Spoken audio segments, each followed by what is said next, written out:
Hello everyone, my self सी काजल डिरोलिया। उम्मीद करते सब बहुत बहुत अच्छे होंगे। हमारा आज का जो सेशन है वो है फॉर CMA फाउंडेशन स्टूडेंट। जैसा कि हम सबको पता है कि हमने एक सीरीज़ स्टार्ट की है जहां हम CMA फाउंडेशन स्टडी मटेरियल के सारे क्वेश्चंस डील कर रहे हैं related to paper 2 that is accounts. अगर हम बात करें बिट क्वेश्चंस की तो वो हमने पहले ही कवर कर लिए हैं and past year question papers भी हमने पहले कवर किए हुए हैं। इसके अलावा बुलेटिन्स के कुछ क्वेश्चंस जो इंपॉर्टेंट थे एग्जाम पॉइंट ऑफ व्यू से वो भी हमने अपलोड किए हुए हैं, जहां हमने सारे MCQs डील किए थे, डिटेल डिस्कशन किया था रिलेटेड टू MCQs। अगर वो क्लासेस आपने नहीं की हैं तो उसके लिंक हम आपको डिस्क्रिप्शन बॉक्स में प्रोवाइड कर देंगे। अब वहाँ से पहले वो क्लासेस भी कवर कर लेना। अगर हम बात करें CMA foundation study material discussion की, तो स्टडी मटेरियल पे हमने study note 3 that is chapter number 3 preparation of final accounts पे पूरा डिस्कशन कर लिया था। और उसके अलावा अभी हम लोग चैप्टर नंबर 2 पे थे जहां हम लोग bills of exchange and consignment पे तो डील कर चुके थे। आज हमारा लास्ट यूनिट है related to study note 2 joint venture. Joint venture खत्म होते ही हम स्टडी नोट 1 पे चलेंगे एंड जैसे हमारा स्टडी नोट 1 कंप्लीट होगा हमारा पूरा अकाउंट्स का डिस्कशन कंप्लीट हो जाएगा रिलेटेड टू स्टडी मटेरियल। इसके अलावा ना, जैसे हमारा ये स्टडी मटेरियल का डिस्कशन खत्म हो जाएगा हम बहुत जल्दी आप लोगों के लिए कुछ इंपॉर्टेंट क्वेश्चंस जो एग्जाम पॉइंट ऑफ व्यू से बहुत रेलेवेंट MCQs हैं वो भी अपलोड करना स्टार्ट करेंगे। तो चलो हम लोग आज का अपना सेशन स्टार्ट करते हैं। एंड इंस्टीट्यूट की स्टडी मटेरियल नो डाउट सारे स्टूडेंट्स के पास होगी, इसलिए इसका कोई PDF हमने प्रोवाइड नहीं किया है। देखो हम स्टार्ट कर रहे हैं जॉइंट वेंचर से। सबसे पहले हम लोग इसके MCQs देखेंगे। तो चलो स्टार्ट करें अपना MCQ सेशन। हमारा पहला क्वेश्चन है joint venture account is of the nature of. Simply हमने हर क्लास में ये चीज़ बताई है कि अगर किसी भी अकाउंट का जो क्लोजिंग बैलेंस है वो प्रॉफिट लॉस आए तो इसका मतलब वो क्या हो जाएगा, नॉमिनल अकाउंट। एंड हम सबको पता है कि जॉइंट वेंचर का क्लोजिंग बैलेंस क्या आता है, आइदर प्रॉफिट ऑन वेंचर और लॉस ऑन वेंचर। तो इसका करेक्ट आंसर क्या होगा, B, nominal account. Next A and B purchased a piece of land for rupees 40,000 and sold it for rupees 60,000 in 2015. Originally A had contributed 24,000 and B 16,000. What will be the profit on venture? अब देखो ये question हमने पहले भी discuss किया हुआ था जब हमने बुलेटिन्स के क्वेश्चंस डिस्कस किए थे। हम दोबारा ये क्वेश्चन यहाँ डिस्कस कर रहे हैं। सिंपली क्वेश्चन में बोला है कि A ने कितना कंट्रीब्यूट किया और B ने कितना कंट्रीब्यूट किया, तो ये तो इररेलेवेंट है। जब हम कैलकुलेट करें प्रॉफिट ऑन वेंचर, सिंपली अगर प्रॉफिट की बात करें बच्चे तो यहाँ पे हम लोगों को किस चीज़ से मतलब होगा, एक्सपेंस और इनकम से। अब देखो कह रहा है कि एक लैंड जो आपने खरीदी थी 40,000 की, उसको बेची कितने की, 60,000 की। तो यहाँ जो डिफरेंस आ रहा है 20,000 का, वही तो वेंचर का प्रॉफिट होगा। तो इसका करेक्ट आंसर होगा A, 20,000। Clear. Next, A for joint venture with B purchased goods costing rupees 2 lakh. B sold 80% of the goods for rupees 2,50,000. Balance of goods were taken over by B at cost less 25%. Find out profit on venture. अब देखो यहाँ भी overall venture के profit की बात कर रहा है। सिंपली हमसे क्वेश्चन में कह रहा है दो लोग जॉइंट वेंचर में है A एंड B। A ने एक गुड खरीदा जो कि था 2 लाख का और B ने उसको बेचा कितने पे, 2,50,000 पे। बट देखो कितना गुड्स बेचा है, 80%। तो यहाँ देखो हम बाइफर्केशन दिखा रहे हैं कि 2 लाख का 80% कितना हो गया बेटा, 1,60,000। एंड जो रिमेनिंग 20% गुड्स बचा वो कितना हो गया, 40,000। अच्छा, ये जो 1,60,000 का गुड्स है ये हमने कितने पे सेल किया है, 2,50,000 पे। तो यहाँ हमारा जो प्रॉफिट है वो कितना हो गया, 90,000 का। एंड बैलेंस गुड्स, बैलेंस कितना बचा है, 40,000 बचा है। इसको B टेक ओवर कर रहा है पर कितने पे, कॉस्ट से 25% कम। इसका मतलब इसकी सेलिंग प्राइस कितनी हो जाएगी, इसकी सेलिंग प्राइस है 40,000 का, अगर हम 25% निकालेंगे तो कितना आ जाएगा बेटा, 10,000 आएगा। तो इसका मतलब इसको सेल कितने पे किया है, 30,000 पे, क्योंकि सिंपली क्वेश्चन में क्या कह रहा है, कॉस्ट लेस 25%। तो अगर ये कॉस्ट है तो ये कितने पे सेल हुई है, 40,000 इंटू 75%, जो कि किसके बराबर आएगा, 30,000 के। क्लियर। तो इसका मतलब ये जो 40,000 का गुड्स था ये कितने पे सेल हुआ, 30,000 पे। तो यहाँ सिंपली क्या हो गया, 10,000 का लॉस हो गया, किसको, वेंचर को।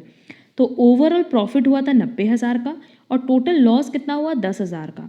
तो अगर हम लोग वेंचर के पॉइंट ऑफ व्यू से बात करें, दैट इज जॉइंट वेंचर के पॉइंट ऑफ व्यू से, तो 90,000 का तो प्रॉफिट है और 10,000 का लॉस है, तो ओवरऑल हमें प्रॉफिट कितना होगा 80,000 का, that is a. Clear? Next, if unsold goods costing rupees 20,000 is taken over by venture at rupees 15,000, the joint venture account will be credited by। अब देखो जो अनसोल्ड गुड्स था 20,000 का, दैट इज क्लोजिंग स्टॉक की बात कर रहे हैं, वो कितने पे टेक ओवर हो रहा है 15,000 पे, तो but obvious joint venture account credit कितने पे होगा 15,000 पे। भले उसकी कॉस्ट कुछ भी थी बट जितने पे टेक ओवर करते हैं उतने पे ही हम जॉइंट वेंचर अकाउंट को क्रेडिट करेंगे। Clear? That is B. Next, again देखो क्वेश्चन में हमसे कह रहा है memorandum joint venture account is, और हमें पता है कि अगर हम मेमोरेंडम जॉइंट वेंचर अकाउंट की बात करें इसका भी बैलेंस क्या आता है प्रॉफिट और लॉस, और जब हम बात करते हैं एट द एंड प्रॉफिट और लॉस बैलेंसिंग फिगर की, तो बट ऑब्वियस वो किस तरह का अकाउंट होगा nominal account, that is C. Next, A purchase goods costing 42,500, B sold goods 40,000 at 50,000, balance goods were taken over by A at same gross profit percentage as in case of sale, the amount of goods taken over will be। तो देखो question में क्या बोल रहा है, simply question में कह रहा है कि हमारे पास 42,500 का गुड्स है जिसमें से मार्केट में हमने बेचा है 40,000 का गुड्स और बाकी 2,500 कौन ले रहा है ए ले रहा है। इस 40,000 को मार्केट में कितने पे सेल करें 50,000 पे, और इसको भी ए टेक ओवर कर रहा है सेम जीपी रेशियो पे जो कि आपने मार्केट में यूज़ किया है। तो देखो जीपी रेशियो हम लोग कैसे कैलकुलेट करते हैं, जीपी रेशियो का अगर फॉर्मूला नहीं पता हो तो देखो जीपी अपॉन सेल्स इंटू 100, ये इसका फॉर्मूला है, जहाँ पे हमारे पास जीपी कितना है बेटा, अगर हमने 40,000 का गुड्स 50,000 पे बेचा है तो हमारा प्रॉफिट कितना है 10,000, सेल्स कितना है 50,000 इंटू 100, तो ये क्या हो जाएगा 20%। बट देखो यहाँ 20% किस पे है सेल्स पे है, तो अगर 20% सेल्स पे है तो कॉस्ट पे कितना, क्योंकि यहाँ पे भी हमारे पास कॉस्ट दी हुई है, तो बट ऑब्वियस ये हम बहुत बार बता चुके हैं कि सेम कॉन्सेप्ट पे हमने एक क्लास ही ड्राफ्ट की है basic concepts related to profit on sale and profit on cost, तो वो क्लास आप जैसे ही कर लोगे आपको पता चल जाएगा कि अगर 20% सेल पे प्रॉफिट है तो 25% किस पे होगा कॉस्ट पे। क्लियर? तो इसका मतलब इस 2500 को ए कितने पे टेक ओवर करेगा 125% पे, तो सीधे इसका 125% आप कैलकुलेट करना, 2,500 का 125% आपका आंसर आएगा 3125। क्लियर? तो ऑप्शन में देखो ऑप्शन ए दिया हुआ है 3125, तो करेक्ट आंसर क्या होगा A. Clear? Next, what is the nature of joint venture with co venture account. अगर हम बात करें joint venture with co venture account तो सिंपली हम यहाँ किसकी बात कर रहे हैं इंडिविजुअल्स की, और जहां बात होती है इंडिविजुअल की वो किस तरह का अकाउंट होगा personal account, that is C. Next, M and N enter into joint venture where M supplies goods worth rupees 6,000 and spent rupees 100 on various expenses.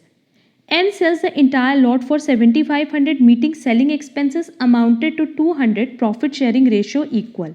यहाँ कॉमा ले लेना और यहाँ पे आगे कह रहा है कि PSR कितना है इक्वल है। N remits M the amount due, the amount of remittance will be।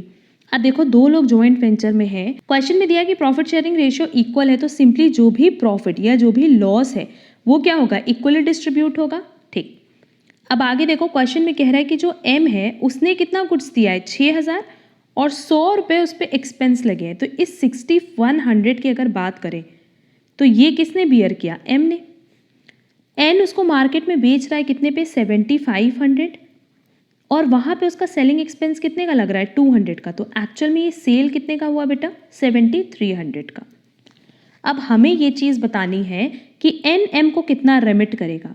क्यों एन एम को रेमिट करेगा, क्योंकि एम ने परचेज नहीं किया है बल्कि एम ने अपने पास से 6,100 रुपीज़ खर्च किए हैं किसके लिए जॉइंट वेंचर के लिए, तो क्या सिर्फ एम की रिस्पॉन्सिबिलिटी थी, नहीं, एन का भी उसमें इक्वल कॉन्ट्रीब्यूशन होना था। तो सबसे पहले तो इसका हाफ ले लो, इसका हाफ कितना हो जाएगा 3,050। एम ने ऑलरेडी कितना खर्च किया है 6,100, जिसमें से आधा उसको कौन देगा एन देगा। ठीक, इसके अलावा इस 7,300 का आधा, इस 73 का आधा दैट इज ये जो सेल्स है इसका भी आधा किसको मिलेगा एम को, तो इसका आधा कितना हो जाएगा 3,650। अब मेरी बात समझो, M ने ऑलरेडी इतना खर्चा किया हुआ है तो N अपने पास से पहले तो ये 3050 देगा और सेल्स में से उसको इसका हिस्सा देगा। तो जब हम 3050 और 3650 ऐड करेंगे तो हमारी टोटल फिगर आएगी A 6700। Clear? Next, A and B purchased a piece of land for 20,000 and sold it for 60,000 in 2015. Originally A had contributed 12,000 and B 8,000. The profit on venture will be, again ये same pattern पे question है, दोनों को बस minus करना है, जो balancing figure होगा वही हमारा प्रॉफिट है, that is A 40,000. Next, A and B entered into joint venture sharing profit and loss in the ratio of 1:1. A purchased goods costing 20,000 and B sold the goods for 25,000. A is entitled to get 1% commission on purchase and B is entitled to get 5% commission on sales. The profit will be, अब देखो ये same pattern पे हमने question solve करवाया था जब हम ई bulletins के क्वेश्चन सॉल्व करवा रहे थे, बट स्टिल हम ये पैटर्न पे यहाँ पे भी क्वेश्चन बता देते हैं। हमसे पूछा क्या है, ओवरऑल प्रॉफिट पूछा है वेंचर का। तो देखो हमने एक गुड्स खरीदा कितने का, 20,000 का, और उसको मार्केट पे बेचा कितने पे, 25,000 पे। तो ये तो हमारा सेल्स हो गया और हम कॉस्ट यहाँ पे लिखते हैं। क्लियर? 1% कमीशन किस पे है, परचेज पे। तो परचेज कितना है, 20,000, 20,000 का 1% कितना हो जाएगा, 200। और बी को क्या मिलेगा, 5% कमीशन किस पे, सेल्स पे। सेल्स कितना है, 25,000, तो 25,000 का 5% कितना हो जाएगा, 1250। इसका मतलब इतनी कॉस्ट है और मार्केट में इतने पे सेल किए हैं। इन दोनों का जब हम डिफरेंस निकालेंगे तो सीधे सीधे हमारा क्या आ जाएगा, प्रॉफिट और लॉस। जब हम इन दोनों को माइनस करेंगे तो हमारा प्रॉफिट आएगा क्योंकि सेल्स ज़्यादा है, और इन दोनों का बैलेंसिंग फिगर कितना आ रहा है, 3550। दैट इज ए इसका करेक्ट आंसर होगा। Clear? Next, goods costing ₹10,000 destroyed by an accident, insurance claim कितना है, निल है। मतलब हमारा गुड्स का लॉस हुआ, तो बेसिकली ये किस तरह का लॉस है, अब नॉर्मल लॉस है। अच्छा, इसके अलावा क्वेश्चन में कह रहा है कि इंश्योरेंस क्लेम कितना है, निल है। 10,000 will be credited to joint venture account. No entry will be made in the books of joint venture. 10,000 will be debited in joint venture account as loss. 8,000 will be credited in joint venture account. अब देखो अगर हम abnormal loss की बात करें तो abnormal loss के लिए कोई ट्रीटमेंट नहीं होता joint venture में। तो इसका करेक्ट आंसर क्या होगा, बी। इसका करेक्ट आंसर क्या होगा बेटा, बी। क्यों? क्योंकि अगर हम लोग बात करें abnormal loss की तो abnormal loss का कोई ट्रीटमेंट हम joint venture अकाउंट पे नहीं करते। Clear? Next, which of the following statement is true? There is no difference between joint venture and partners. नहीं, joint venturer बेसिकली यहाँ पे joint venturer उसको बोलना चाहिए था या फिर यहाँ पार्टनरशिप। तो joint venture में joint venturer होते हैं एंड पार्टनरशिप फॉर्म में पार्टनर्स होते हैं। Consignment and joint venture is same, ये भी गलत है। There is no separate act for joint venture. In case of joint venture, the number of third party is none only. Simply third point is correct, reason being हमसे question में true पूछा था and हम सबको पता है कि joint venture के लिए स्पेशली कोई अलग से एक्ट नहीं बना हुआ है जहां पे हमें उसका रजिस्ट्रेशन कराना हो। तो उसका करेक्ट आंसर क्या होगा, C. Next, which of the following accounts is maintained in the joint venture when separate set of books are maintained.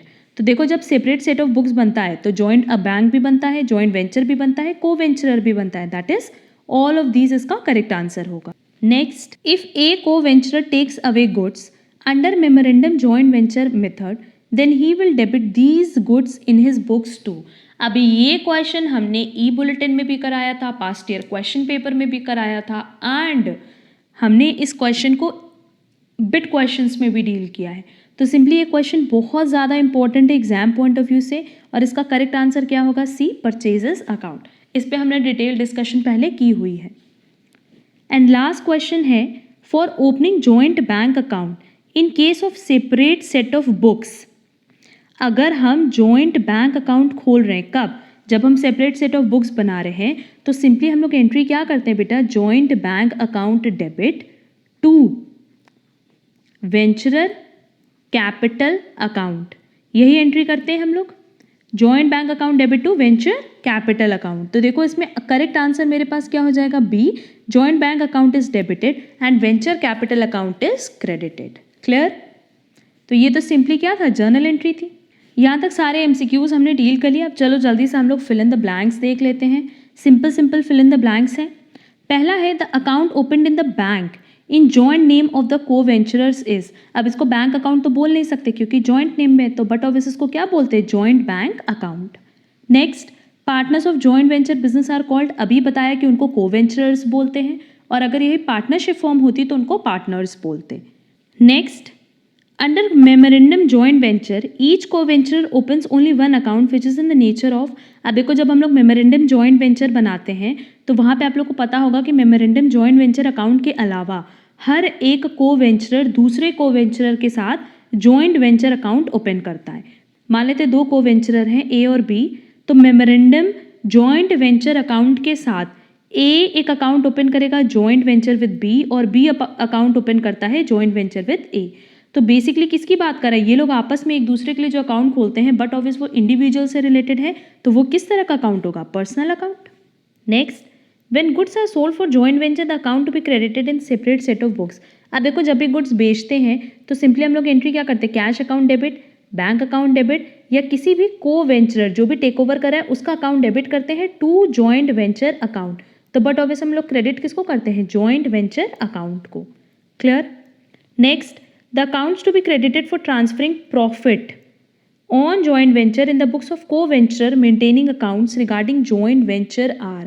तो सिंपली अगर हम कह रहे हैं कि प्रॉफिट को ट्रांसफर करने के लिए कौन सा अकाउंट क्रेडिट करते हैं, तो हम लोग दो अकाउंट क्रेडिट करते हैं, एक तो पीएल को और दूसरा जो दूसरा को वेंचरर है। लेट्स से ए और बी है, ए की बुक्स में अगर कर रहे हैं तो बी, बी की बुक्स में कर रहे हैं तो ए, तो इसका करेक्ट आंसर क्या होगा, profit and loss account and other party account. Clear.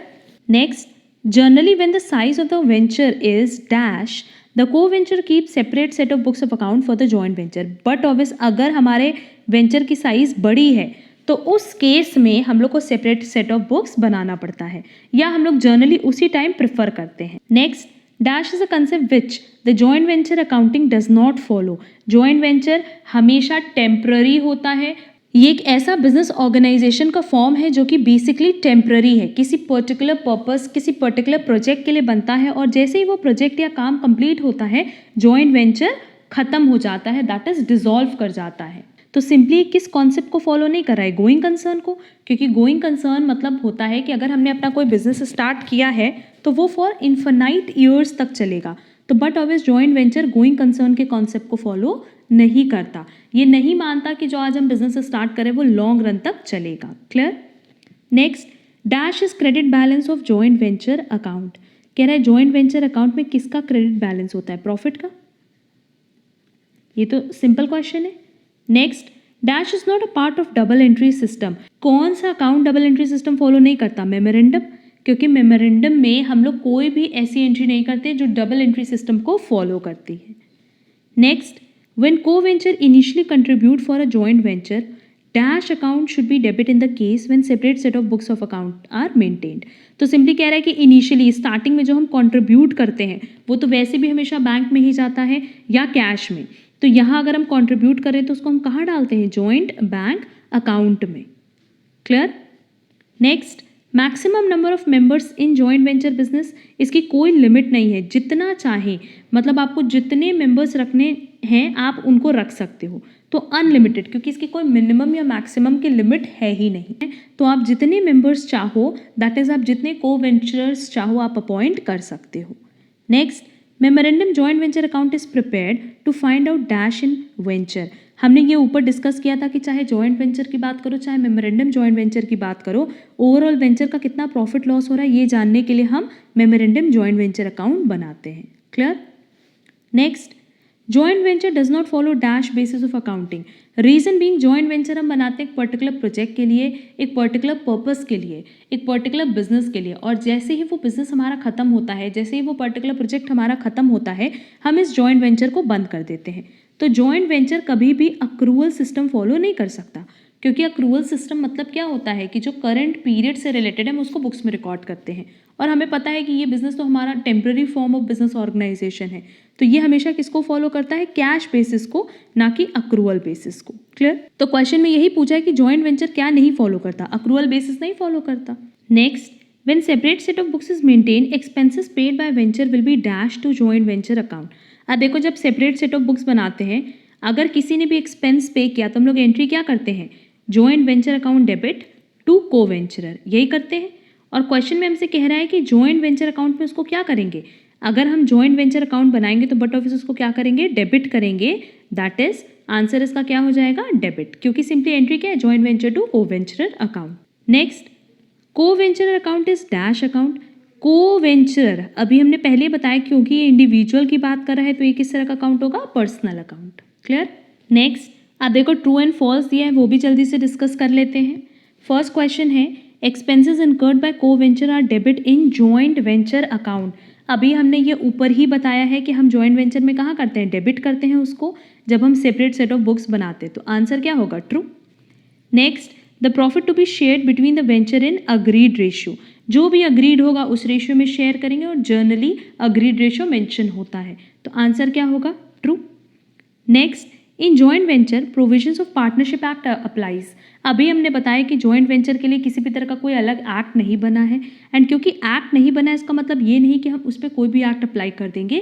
Partnership act किस पे लगता है, पार्टनरशिप पे, बट जॉइंट वेंचर के लिए किसी भी तरह का एक्ट नहीं बना है तो उस पर हम पार्टनरशिप एक्ट अप्लाई नहीं कर सकते। तो आंसर क्या होगा, फॉल्स, क्योंकि करेक्ट आंसर, करेक्ट स्टेटमेंट क्या होना चाहिए, डज नॉट अप्लाइज। क्लियर।